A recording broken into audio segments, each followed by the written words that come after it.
We're here at Isla San Benedicto in the remote Revillagigedos Islands, 200 miles south of Cabo San Lucas. We're here to dive with silky and Galapagos sharks. But we're not going to talk about the sharks that swim in the ocean today, but the sharks that drive their SUVs around San Carlos and sell real estate. Today's topic is about real estate fraud.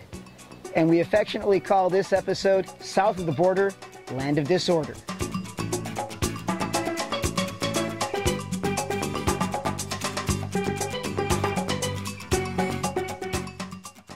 Part of our story is about a man named Javier Ordaz Aguiar, who worked out of an office just down the street from Froggy's Bar. Now, Javier Ordaz Aguiar was working as a land developer and was for quite some time developing the project at San Antonio Point that many of you may have heard of called Costa Bella. This project has been stalled for well over a year now, but we'll come back to Costa Bella later. Let's go back to Mr. Javier Ordaz Aguiar. Now, what he has done is accused these two women, Kimberly McDonald and Susan Kennelly, of the following charges. We are at this courthouse because Javier Ordaz Aguiar has accused Kimberly and I of beating him up. Breaking down his door first. Breaking down his door, entering his house and beating him and threatening him and his family. These are serious charges in Mexico, and if convicted, these gals could go to jail. Before we delve into the real reasons behind why these women have been charged and how extremely ridiculous the charges are against them, let's briefly talk about how the Mexican judicial system works when you're accused of a crime.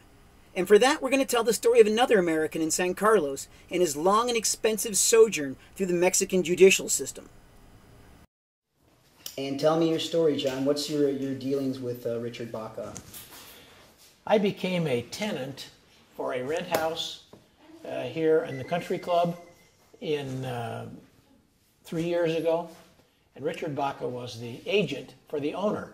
12 months in, almost 12 months into that lease of that house, Richard Baca came to my house one morning with his wife, knocked on my front door, and without hello, goodbye, or anything said, "You owe me 2 months' rent."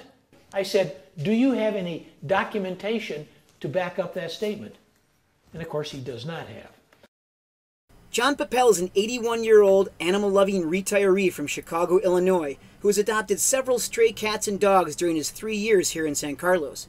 I'd say he is exactly the kind of resident you would want to have in the community, and in no way, shape, or form would he or any other 81-year-old American retiree be deserving to spend not 1 second, let alone a full night, in a Mexican prison cell. But that is exactly what happened to him. I concluded that we were in an adversarial position and I went seeking another residence. So I found a second home, the house I'm now living in, which I've been in for 2 years this January. And I moved out. I asked my housekeeper, who had worked for me since I came to San Carlos, to assist me in moving my possessions from Mr. Baca's house to the house I'm currently living in. After I moved, Mr. Baca claims that I stole a TV set, that I took ashtrays, washcloths, etc. I'm told that his corroboration for that is his wife's brother, who said that he saw all these things in the house while I was there, and that after I left, those things disappeared. So I have no clue. Javier Ordaz. I don't know the man's name, but I'm told it was Beatrice's brother. Okay, very good. Mr. Papel, just like Kim and Susan, has become the victim of bullshit charges. And coincidentally, it's the same family in both these cases. Richard Baca owns a real estate company here called Sunshine Realty with his wife Beatrice Ordaz. The office for Sunshine Realty, coincidentally, is just a stone's throw from Javier Ordaz's office. And lo and behold, who is Richard Baca's star witness in this stolen television case? None other than his brother-in-law, Javier Ordaz. That's a shitload of coincidences. Or is it? Let's have John finish his story about the TV set. A bone of contention was a television set, which, when we had Jimena, the heavy storm, the roof in the house I rented from Richard Baca leaked like a sieve. And the water came in, came down the cord, and fried the TV set. So I went to Richard Baca and I said, you know, I paid for this TV set, but we're co-owners of the TV set.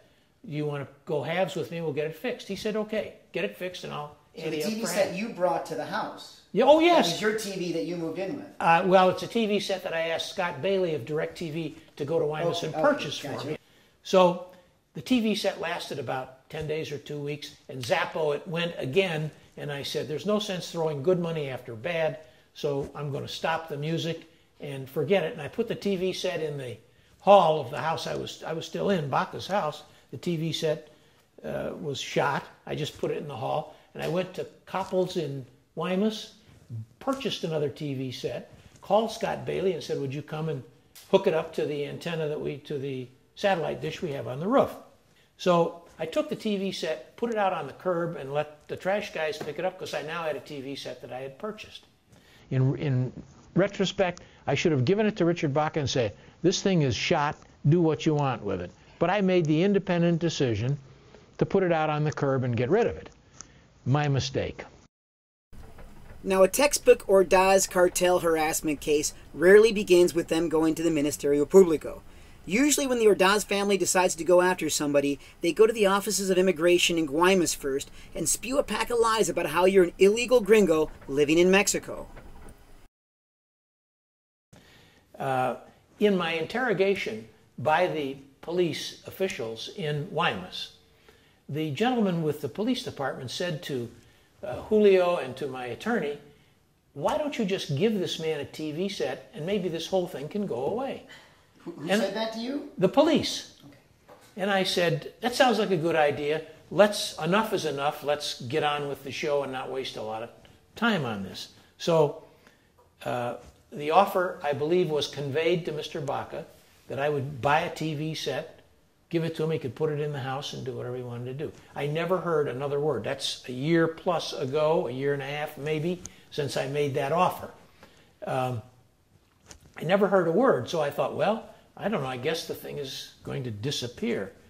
The subsequent events, probably 7 or 8 months ago, a car pulled up in front of my house, and a man and a woman got out, came and knocked on my door, identified themselves as people from the immigration department of Sonora.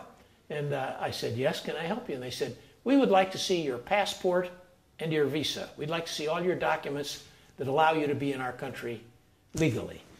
I invited them in. They sat right at this table, looked at all my documents, satisfied themselves, pulled out a small camera, took pictures of all my documents, and then left. I wonder if they just drew my name out of a hat from a lottery and said, let's go check on this guy, or whether somebody put the harpoon in him and said, go check on this guy, Papel. So here is where we get to the point. Based on the accounting inadequacies of Richard Baca and his wife Beatriz Ordaz, the whole fiasco starts out. But the problem was that Baca couldn't prove that John hadn't paid his rent, since John kept his canceled checks.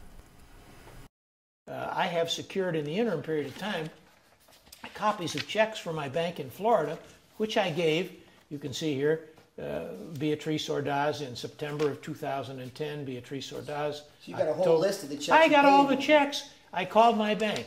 So Baca uses the extremely incompetent and most corrupt Mexican judicial system to harass John and force him into paying him money he doesn't owe.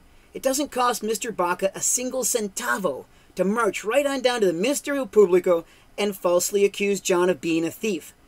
Baca and the rest of the Ordaz cartel get to make those accusations free of charge, while the accused build up attorney's fees. I was at Super Izzy, and a knock came on the window of my car. And 2 police officers said, we have a warrant for your arrest. I said, I beg your pardon? We have a warrant here signed by a judge for your arrest. They took me to the police station here in town, next to the post office, or right by the post office. And I asked my good friend Julio to come with me and translate for me because my Spanish is not fluent, and he was very kindly disposed to giving me some help. I was then informed that I was going to jail. Right then and there. Right then and there. No ifs, ands, or buts about it. I was going to the Huskow. And they tell you what you'd been charged with at that moment?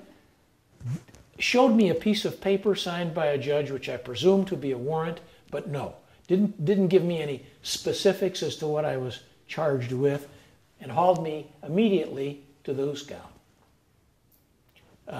Subsequent to that, several good friends of mine here in the country club got together, put up 15,000 pesos for my bail money.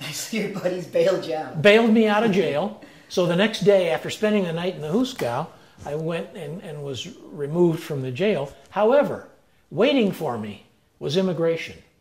They put me in a van, locked the van, and took me directly to the immigration office downtown, where they proceeded to require me to show them their passport and show them my passport and my visa. All over again. All over again. Fortunately, Julio was able to contact my housekeeper, and she knows where I keep those papers in the house. She got them, brought them to immigration, and I spent 2 hours there verifying my legitimate existence in Mexico. I would like to allow John to give me his closing thoughts on all this, since Mr. Baca refused my many requests for an interview. Now the question occurs to me is this. If, as the prosecutor said, this was such an insignificant case and such a minor transgression, what in heaven's name prompted a judge to sign a warrant for my arrest? I was arrested by not the San Carlos police, but the next level up, and I was carted off to the prison in Guaymas, where I enjoyed the hospitality of the Mexican government for a day and a night, on an inconsequential matter which the prosecutor said to Baca, what are we doing? My question is this. What prompts a judge to sign a warrant in a case like this and put a guy like me, who I'm not a threat to anybody? It's a hell of a question, John. You know, I'm not a drug dealer. I didn't injure anybody. I made a tactical mistake by ash canning a broken TV set. But what causes all of that to occur to create this public menace that has to be arrested and put in jail? I'm mystified by the whole thing. That is the million-dollar question.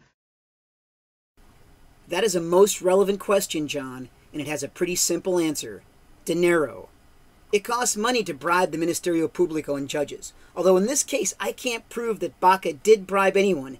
I can, beyond any reasonable doubt, prove that in Kim and Sue's case, the Ministerio Publico and most likely the judge were bribed. And that we will save for part 2 of our expose, which I affectionately call South of the Border, Land of Disorder. All right, thanks for joining us. Now we're here at the beautiful Revillagigedos Islands, and we have a bunch of Revillagigedos boobies behind us who don't seem to mind us filming this segment. So anyway, if you enjoyed this video and would like to know when we upload new documentaries and new videos and new reports, please go to the website worldsaquarium.com and sign up for our newsletter. Is that it? Are we done? Cut.